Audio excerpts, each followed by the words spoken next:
Hey guys, that's your Comanche today and Watcher of Realms. Welcome to the video. I'm glad to have you all here with me today, talking a little bit of Watcher. Listen, I want to do this video. I like to do this on my other channel, my raid channel. Of course, I have a lot more champions and or heroes to talk about than I do on this account. However, I've been playing this game for a while now. The days are blending together. As you get older in life, man, let me tell you, all you youngins out there, time starts going by a lot faster the older you get, because your sample size also gets bigger, and also because life tends to just move in the direction of getting more repetitive, I would say. Anyway, why am I talking about this? I have no idea. Anyway, guys, welcome to the videos. Positive vibes, some love your way if you need it out there today. I'm gonna grade every hero I've ever invested in the game. Every hero I've maxed inside the game, okay? Just a letter grade, like old school. D, A, F, you name it, right? So let's start with, I guess let's go in the order of my highest power, right? And start with the Blind King himself, Sylas. I'll show you some of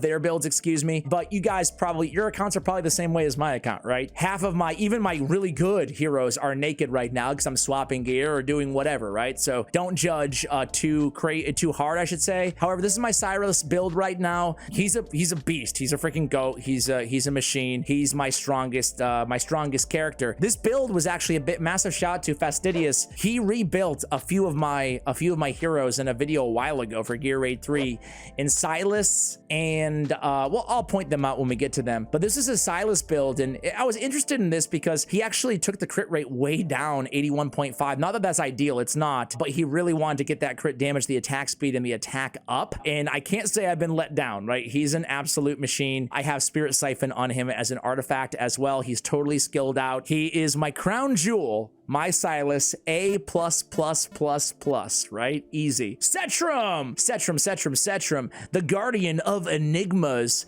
Setram is A+. A+, right? I'll say S tier. I guess I will include the S. For Sylas, I'll say A+ for Setram. I'm gonna be very stingy with my S tiers, as you'll see in the video. Setram's amazing. I use him, well, his range is insane. He's got a lot of attack speed on this build, a lot of attack as well. Crit rate, I mean, you guys know how to, you know what these dudes do, right? A lot of damage. He's the walking armada. He's the big machine. At first, when I started playing this game, I was like, dude, I don't know how I feel about a machine, like a character in this game with cannons and guns and that, like, it doesn't, I don't know, I'm not used to playing medieval games with that sort of vibe, but I actually don't mind it now that I've been playing for a while. It's kind of grown on me, I guess. So yeah, Setram is a machine. I love him. He has Idril's Gaze on, dealing crit damage, has a 25% chance to ignore 40% of the target's defense and magic resistance for 3 seconds. I also have him A3, Awaken 3.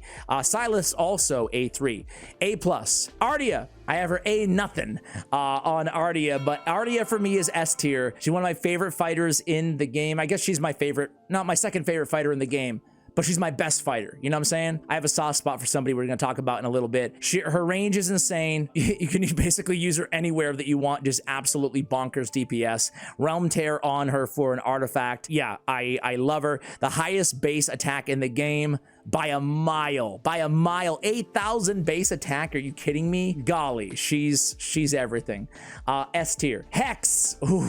S tier. I am going to be stingy, but I mean, there's a reason these guys are at the top, right? You guys know how much I love Hex. I think that Hex is one of the best heroes in the game, one of the best damage dealer, the best platform damage dealer for Guild Boss, in my opinion. You know, there is some RNG in Hex's kit, which maybe takes him down a small notch.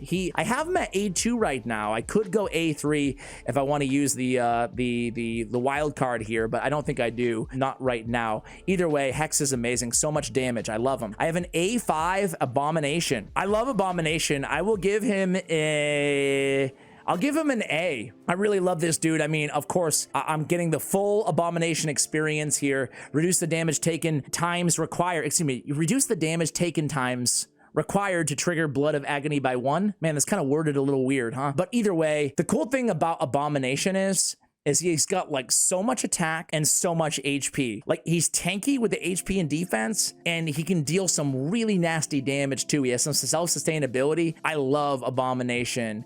He might be my number 3, my third favorite fighter in the game. So A, I'll give him an A. Hatsuit, A plus. Insane burst damage from that ultimate. I use her obviously everywhere. She has invisibility. I have her A2 as well. I don't want to go A3 because it's just a 10 seconds extra on her stealth, but I love Hatsuit, right? I love Hatsuit. She's amazing. I have her almost all the way skilled up, but again, the invisibility duration plus 5 seconds. It is nice, especially in some areas of Void Rift, but I don't think it's worth my last legendary skill crystal right now. But yeah, A plus on Hatsuit. She's amazing. Zillatu. I have an A3 Zillatu, which is unbelievably good because Will of Hegemony duration plus 10 seconds on that A3 ability. When she's A5, she's recovering HP for every stack of recharge consumed by Empress Might. A4 is Rage Regen plus 2. That's pretty juicy too. Anyway, Zillatu is amazing. The number one guild boss damage dealer in the game. We'll give her an A plus. You know, you could easily go S tier as well on Zillatu. My favorite fighter in the game is Valkyra. Oh, I will show you. I'll try to show you artifacts of my most used heroes too. Wailing Skull. I have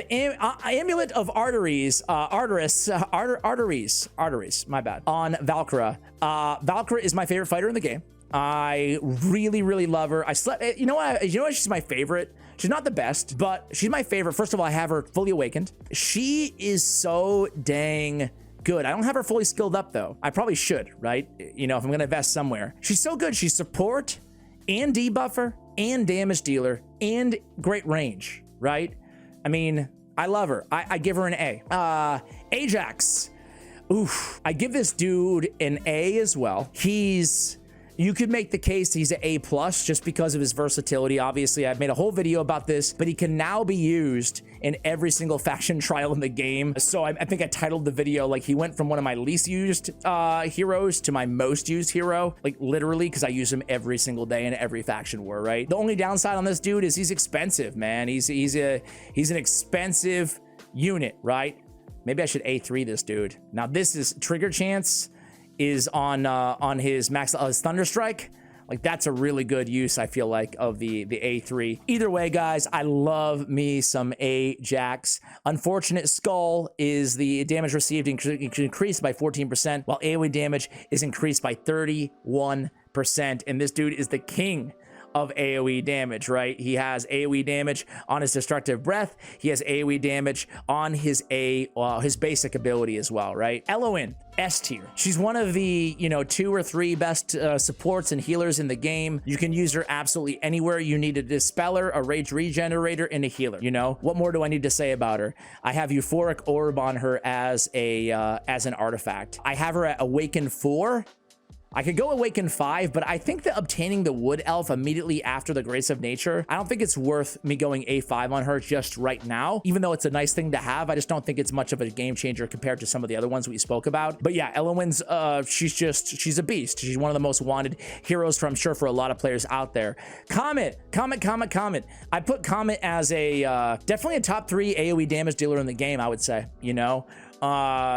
especially with the Boreas nerf. I feel like Comet was still good. He's always been good, but I felt like maybe he was overshadowed. A lot of teams that had Comet in their lead role, if they were lucky enough to get a Boreas, maybe they put him in there for Comet. But Comet's incredible. I have Tidal Rising on his artifact, and I just love this dude, man. I just love this guy. I have Infernal Roar as well as a Warlord set on him. The cool thing about him is you get Execution in his kit, but you also get insane sustained AoE damage off of his ultimate. It lasts a long time, which is really cool. A 20-second ultimate, right? And it's just like insane damage for 20 seconds straight. He's kind of the opposite in that regard to a Vierna. Now, Vierna and Comet, I'll both give, again, I'm splitting hairs here, A plus or S, whatever. A pluses, right? Vierna and Comet, again, they're top 3 mages. Vierna is also an insane AoE damage dealer, right? There's a lot of similarities to Comet just in that regard. However, with Vierna, she's a little bit different in her ultimate. Like I said, unlike Comet's that last for 20 seconds, her Reaper's Grasp is like literally a 1-second execution. That's it, so she's a little bit different in the way that she displays her, her damage, her insane damage. I have Tomb of Horror on her for an artifact, specifically because I'm attacking a lot of slow targets to get through Gear Raid 221. So Boris, Tidal Rising, fully maxed out Tidal Rising on him as well. I have an Awaken 1 on Comet and Vierna, by the way. Boris, I believe it or not, guys, Maybe I'll get a little bit of backlash on this, but I still think he's an A+, borderline S tier again, A+, whatever. Even after the nerf. I had a whole video talking about this, but at first I was really worried that they nerfed him too hard, and it's definitely noticeable, absolutely, especially in the arena, but I'm still able to clear all the PvE content with Boreas, even without power dominance that I previously did before the nerf. So in that regard, I still think he's an insanely good mage in the game, right? Like, I still think if you don't have him and you were to pull him tomorrow, you wouldn't be disappointed, you'd be thrilled, you know, even despite the nerf. So that's Boreas. Nyx, I'll give Nyx I'll give her a B+.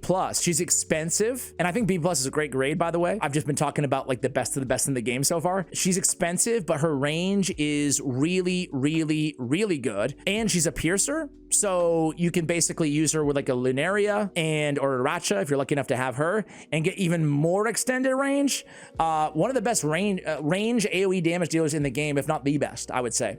She grew on me a lot. I have her totally A5 as well, so that helps, and she gets very strong at A5. Each basic attack launch has a 50% chance to inflict AoE damage on the A5. That's pretty bonkers. Yeah, she's really, really good. Gear rate 3 and the Tide as well, Faction Wars. So I'm a big fan, B+. We have Cerberus, who I'm at A4 right now. We could go all the way to A5 if we wanted to. Reduces the cooldown of the talent effect by 3 seconds and the HP consumption by 5% max HP. Cerberus, I'm gonna give a B+. I think a lot of people would rank him higher, probably like an A+, A-, depending on how much you use this dude. He's really useful. He's really good. I use him in quite a few areas. I just have something like, it's just my thing. It's about me. It says a lot about me, not about him. But like the sacrificial champions, they're not my fave, you know? They're not my fave. Like even though they do just insane damage, like Immortal Codex and some areas like that, he's insane. Arena, right? I mean, there's a lot of areas you can get a lot of use out of Cerberus. He's just not my style of gameplay, so nothing against him, but I still think a B is a solid grade. Leia, love her. We have Tumultuous Horn, increase initial rage by 35% when deployed, which is great because I cycle her in and out of my guild boss team, so she's always going to have that 35% rage. Great. Can I promote? God, where are my artifacts right now? Man, oh man. Leia is an S tier. She's a lord as well, so I mean, she's just insanely good, right? She has damage buffs. She's a healer. She has rage regen as well. So she has some similarities to an Eloin, but she's a lord. And she has damage buffs as well. She has damage increase, 10% on her Celestial Ascendance passive. S tier. Arrogance, Lust's husband, the hubby. Or maybe side piece, maybe he's his guma, you know, I don't know, but he's really good. I feel like everybody says this all the time when they talk about Lust, but like kind of the jack of all trades, master of none, but I don't think that does him justice, honestly, because the fact that he's a jack of all trades just means that he's really good everywhere. I give him an A+. We have Azor. We'll be here all day if I don't speed things up a little bit, right? We have Azor. Oh man, Azor. I have a fully awakened Azor, A5, and he does get like a lot of legendaries, like a lot of champions in general. He does get really a lot better when you have him fully awakened. The heated state does not terminate along with the ultimate skill, which is really powerful if you look at his kit. He's a defense-based damage dealer, control champion as well. He's gotten a buff in the past. Still underwhelming to me, but he's a capable defender. I'll give him a C. Allura, I loved her at first, then I kind of hated her for a while, and now I love her again. She's so clutch in Void Rift especially. I just really underestimated the number of areas in Void Rift where having a permanently invisible hero on your team is useful. Basically almost every stage, right? So let alone gear rate 3. I really love Allura. I'm gonna give her a B+. We have her, I'm not like super proud of the build or anything like that, but it gets the job done, right? LeSear, I know you guys love LeSear. Obviously anti-healing, some damage, not, in my opinion, not crazy damage, although I've heard from a lot of you guys in the, not a lot, but a few of you guys in the comments saying that you think he's a really capable damage dealer as well. I have him at A3. I guess it all depends on like who you're comparing him to, you know? To me, he's not, you know, he's just an anti-healer type dude, you know? He adds a little bit more to the table as well, but what else does he bring? A little bit slow. He brings a slow, sand erosion, a little bit of like dot damage over time. So he's not bad. He's not bad, but I'll give him a B-. It's not huge on him, but he's not awful. Brokir, S tier. I think that Brokir is the first or second best defender in the game. He's got freeze, he's got unkillable. I just built him to be super tanky, a lot of HP, a lot of defense, right? And I mean, like I said, the freeze, the control, the unkillable, most importantly. What more do you want from a defender in this game, right? So he's my go-to defender in most situations, him or somebody that we'll talk about in a bit. So I think he's S tier. So Cadence, talk about a great damage dealer. I would use him a lot more often if I had him awakened. I do not have him awakened. I have an A3 Brokir, by the way. I'll give Soul Cadence an A+. Very, very good damage dealer. Great for guild boss. However, an A5 Pyros I find to be better on any team that I try, you know? He's a Lord as well, so he just really, really good single target damage anywhere in the game. I don't want to just pigeonhole him to clan boss or guild boss, but that's where we see him the most. Calypso, oh man, I know she's using the end game. I've seen her using the end game plenty of areas. She obviously does a lot more damage over time. I have her fully awakened to A5. That all being said, I'm not a big fan of Calypso, unfortunately. I wanted to be. I tried to talk myself into her. You ever do that with a hero? But I'm gonna give her a C, because there's definitely plenty of use cases where you can enjoy a Calypso and get a lot of utility out of her, even in the end game. So I don't want to deny that. She's just not my cup of tea. Not for me. I don't like the ramp up. I like the consistency of the damage and blah, blah, blah. Lust. I'll give her an A+. She's like one of the top damage dealers in Guild Boss. She's so cool. I mean, she's so insanely cool because of her style, because of her synergy with other Nightmare units. I think she's so good, man. I have her in Ageless Wrath. I have her in Warlord.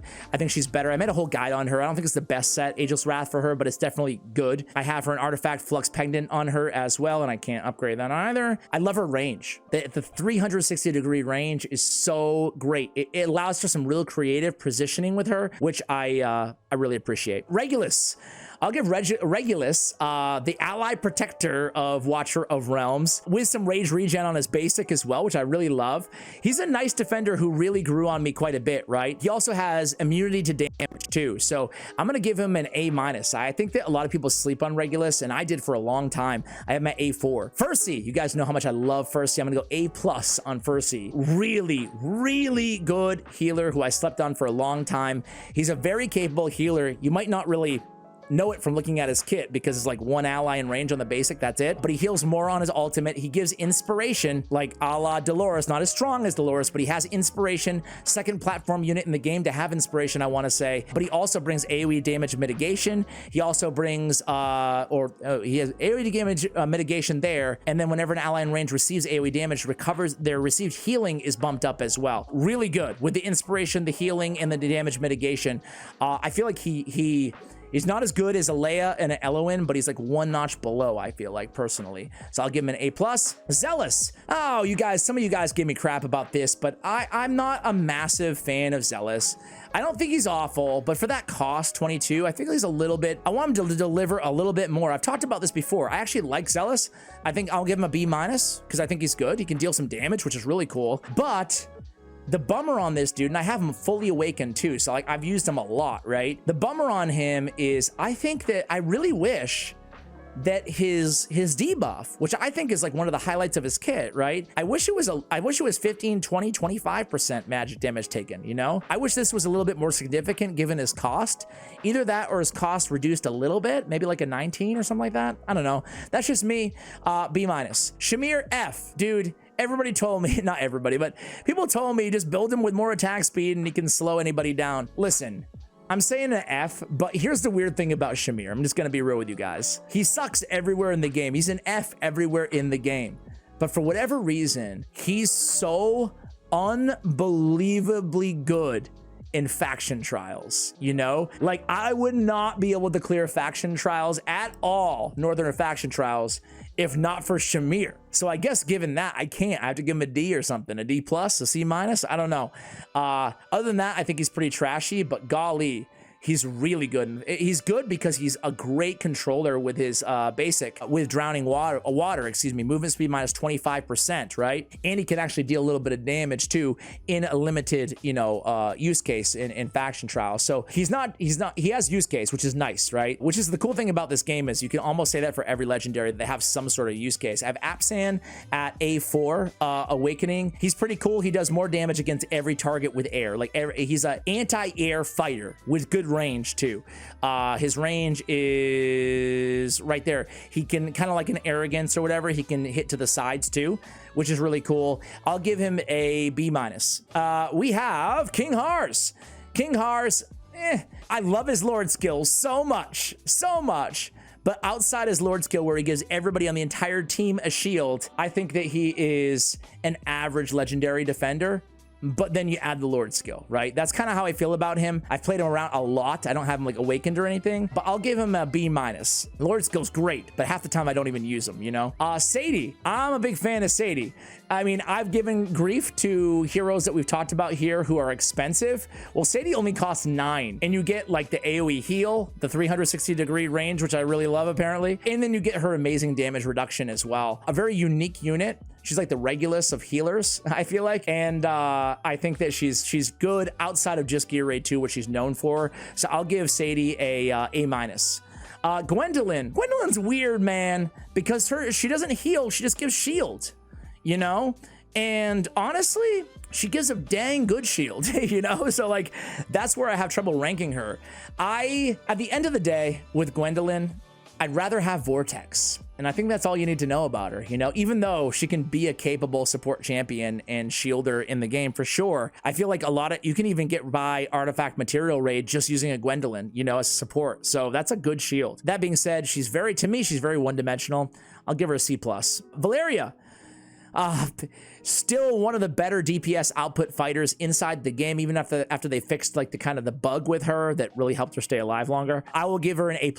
Admiral Claw, man. And she has, by the way, even though she kills herself because she's chaotic, she also is Nightmare, which is helpful as well. And she has Unyielding as well to keep her alive. Admiral Claw, man, I love Admiral Claw, dude. He is so clutch for me. He grappling hooks enemies, pulls them into him, and he has the cannon to do AoE damage as well. I didn't expect a lot for Admiral Claw. I forgot what banner he was under, but it was somebody who I wanted more than him. Maybe we'll say that in the ratings. Let me see. Of course it doesn't. Of course. Oh, Twin Fiend? Was he on a Twin Fiend? He must have been on a Twin Fiend banner. I can understand. But I will say that this dude he impressed the hell out of me. He's really cool. Really cool. I'll give him an A-. Constance. I'm gonna go A+ on Constance. She has inspiration, she has heals, and she's a defender. She's so unique. She's so good, really. She's so good. She's used by basically all endgame accounts are going to get a lot of use case out of her. She's very good in Immortal Codex and a lot of different bosses. She's just really good, frankly, as a very unique inspiration ground unit who can heal too. This is an interesting one here. Carnelian. She's a weird healer. She's a chaotic healer. So I haven't mastered the best way to use her yet, frankly. I've only just started to use her, so it's hard to grade her out yet. For now, I'm going to say TBD. And TBD, I think she's going to be like a B+ to me, but we'll see. Maybe she'll outperform even that. I have like fairly high expectations. Nocturne is kind of like the OG of single target damage in the game, right? Especially if you don't have a Hex on your account, you don't have a Silas on your account. I feel like you're probably going to get a lot of use out of Nocturne. A 19 cost. What was his base? His base attack is just all right, but he can dish out some damage. He's definitely a very capable single target damage dealer. I'm going to give him a B+. Torador, he's a Nightmare Lord, defender. He can self-revive as well, which is really good. I'm gonna give Mr. Torador, the big bull, man. This guy's a beast. I'm gonna give this dude a B+. He's not my favorite defender, but he is a Lord who I use quite a bit for his Lord ability. He doesn't have like a shield or an unkillable, which I love on all my most used defenders, like a Brokir and a Olag, etc. Baron. However, he has a great Lord ability. He has a really unique kit. He's super tanky and it's a self-revive. So, you know, it's pretty dang close, I would say. B+. I'm sure a lot of people would go even higher on that grade. Kriya. I have her at A4. They buffed her. They gave her, you know, well, on A1, I think they gave her anti-healing on these Stormcrows. Man, a lot of you guys tell me that I just need to give her more time and better gear or whatever, but I'm still not a fan, man. The damage just isn't there, you know? Granted, I'm comparing her to other, like, you know, really good heroes in the game, so every account's different. I totally understand that, but I'm gonna give her a C. I think it's a pretty fair grade. I think she's an average to maybe slightly below average mage. I wish she was better though, because heck, I have her at A4. I would love to use her more often. Crash Test Dummy. Nah, dude, I think that Crash is a joke, right? And rightfully so. I will say this, though. He's really good in the Tide. Really good in the Tide. He has the most awkward range in the game. It's like super, super wide and super stout. So I'm going to give him an F. I think he's one of the worst legendaries out there. Aylin is a pretty dang cool. Again, I'm already showing you my affinity towards cheap units, right? She costs 6. She costs 6. And she brings some pretty dang good heals. Hero's healing multiplier goes up on her basic. She has all allies in range. And again, she has one of those 360-degree ranges that I love so much. She also brings just a lot of heals. She brings a lot of heals. I think she's a real underrated healer in the game, honestly, guys. I will give her a B+. A little bit one-dimensional, but, you know, really good. Morrigan. Definitely one of the most wanted lords out there to power up, you know, heroes like Vierna. I like Morrigan. However, I don't really use her that much. I have to be totally honest with you guys. I know she's like one of the most popular heroes in the entire game, but you know, I'm not here to just be a populist to you guys and tell you what you want to hear. I'm here to give you my real opinion. I'm really let down by her damage a lot. Like I put her in some of my best gear and she can't really do much, you know? So I'm into Morrigan as a lord. I'm not into her kit that much. And it's a shame because, you know, sure, early game or something, like, of course she's going to be great. But I mean, Iona can outdamage her by a bit. And again, I know, I get it. The Lord skill is where it's at with her, but I'm just not in love with Morrigan as a hero outside the Lord ability. I'll give her she's very tough to, the Lords are very tough to grade because are we considering their Lord skill or just considering their kit? But I'll give her a B+. Praetus. Well, here's a Lord I can get down with. My man costs a ton, but he's worth it. You don't even have to play him. He has this ability that can nuke the entire battlefield, and you can use it. It just charges up throughout the entire battle. You can use it without him even being on the battlefield. It's insane. And he does a lot of damage. He ignores defense. He's a beast, right? I'll give him S tier. Whatever, A+ S tier category. Razak, love this marksman, man, and he's an expensive little fella at 22 cost, so he's out of character for me to like this guy, but I like his range. I like his fish, his soul-eating fish that he puts out as well. I like him for gear rate 3 specifically. He can really take care of that side. The thing is that he does have a little bit of redundancy, like, you know, with a hero like Nyx or even like a Maul, you know. So I'll give him a B. Aurum. I'm not a fan of Aurum, man. He's way too expensive. He doesn't have all the things that I want out of a tank. We already talked about all them, so I won't belabor the point. But 25 costs on this dude? No, thank you. No, thank you. I know, because I've had some words about how much I don't like him, how much I was underwhelmed by him. And I know a couple of you guys in the comments are like, dude, Ash, you're crazy. Aurum's amazing. I still don't think so. I've tried him a lot. You know, I've tried him in my Infernal the Faction Wars team as well. And man, he's just, I just don't love him. I wish he would get a buff, honestly. So we'll give him a D. Venoma. Venoma, it sucks, but I actually feel similarly about Venoma that I do about Morrigan. Her Lord skill is absolutely bonkers, but as you can see from no gear being on her, I don't really use her that much outside the Lord skill. Increases allies' rage by 30% on their first deployment. Very, very strong. She can power up, obviously, like a Comet as well. Great. She has Curse, which is cool, too. There's not a lot of Curse units out there. Curse units are unable to perform their basic attack, which sounds amazing, but at least for me, the use case of that, I've never been like, oh, I got Curse on my team. Oh yeah, cheat code. I've never really had that because the defenders in this game are so good and the healers are so good that it's not like I need to, you know, I don't know. Let me know. Maybe I'm missing something in the game, an area that's obvious need for Curse. She doesn't have a ton of damage. She has some control. I'll give her a B+. Kaniza. I have not played around enough with Kaniza. I'll be real with you guys on Kaniza. There's areas where she's impressed me, like Faction Trial, where I'm like, wow, Kaniza, you go, girl. She's super cheap. She costs 14. And then there's areas where I've been like, dude, are you going to deal any damage? Very inconsistent, but maybe that's me, not her.